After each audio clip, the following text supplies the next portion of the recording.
Éric Bocquet maintenant qui va vous questionner.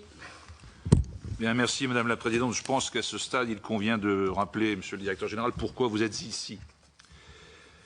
Vous avez été reçu par Monsieur Sapin, ministre de l'Économie, il y a un mois. Vous avez rencontré Madame la Présidente de la Commission ici la semaine suivante.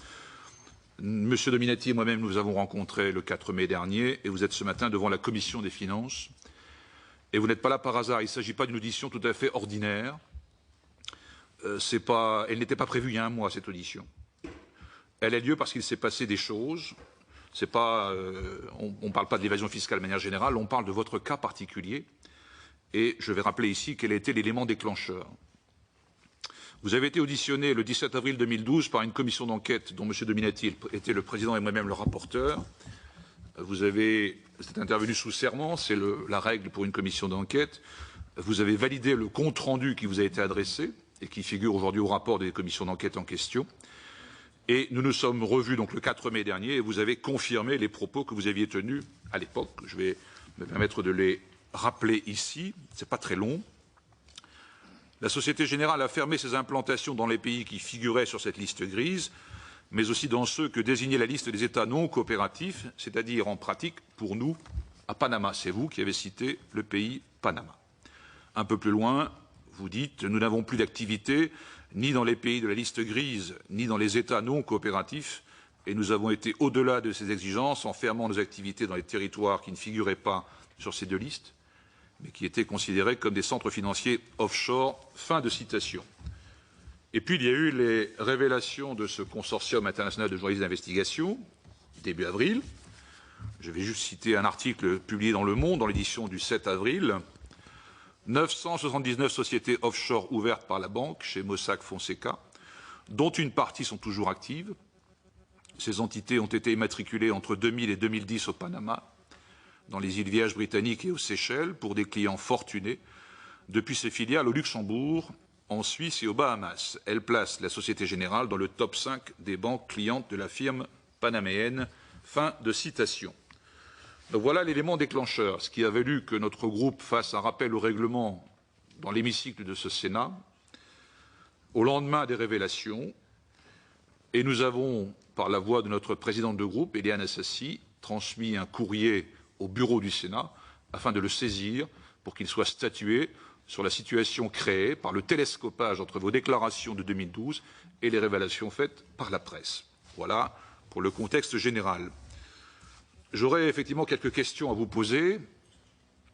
Nous nous sommes vus donc la semaine dernière, à huis clos. Dans cette audition, dans cette rencontre, j'ai eu l'occasion d'évoquer l'existence de votre filiale aux Bermudes en me référant à un article des Échos daté du 1er juillet 2014. Filiale aux Bermudes qui réalise, d'après le journal, un chiffre d'affaires de 17 millions d'euros avec aucun salarié. Ce à quoi vous avez répondu, il s'agit d'une société de réassurance sur les Bermudes. Et j'en reviens aux déclarations de 2012 où vous dites avoir quitté les pays figurant sur la liste grise de l'OCDE. À l'époque, il y en avait 38.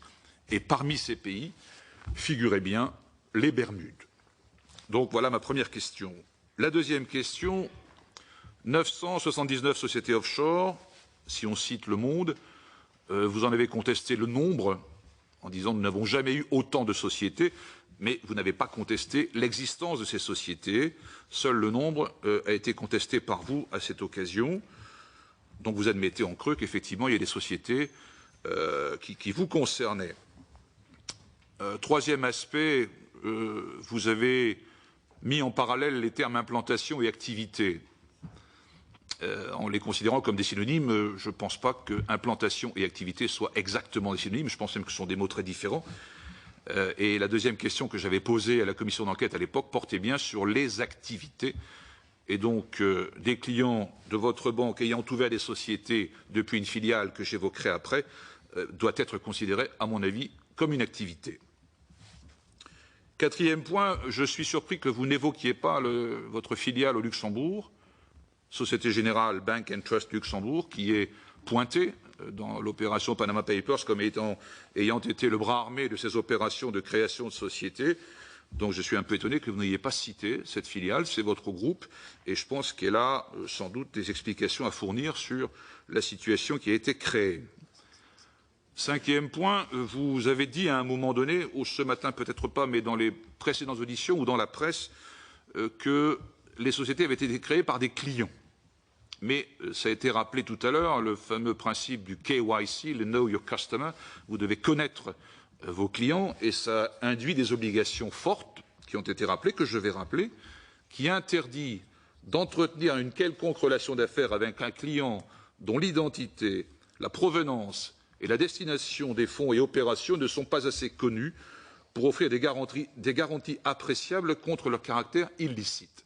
Donc connaître ses clients, c'est une obligation. En plus, vous êtes redevenu, vous l'étiez déjà en 2012, le président de la Fédération bancaire française, mais par système de rotation, vous êtes redevenu. Et donc ça vous implique doublement sur le respect des règles prudentielles dans la gestion des comptes des clients.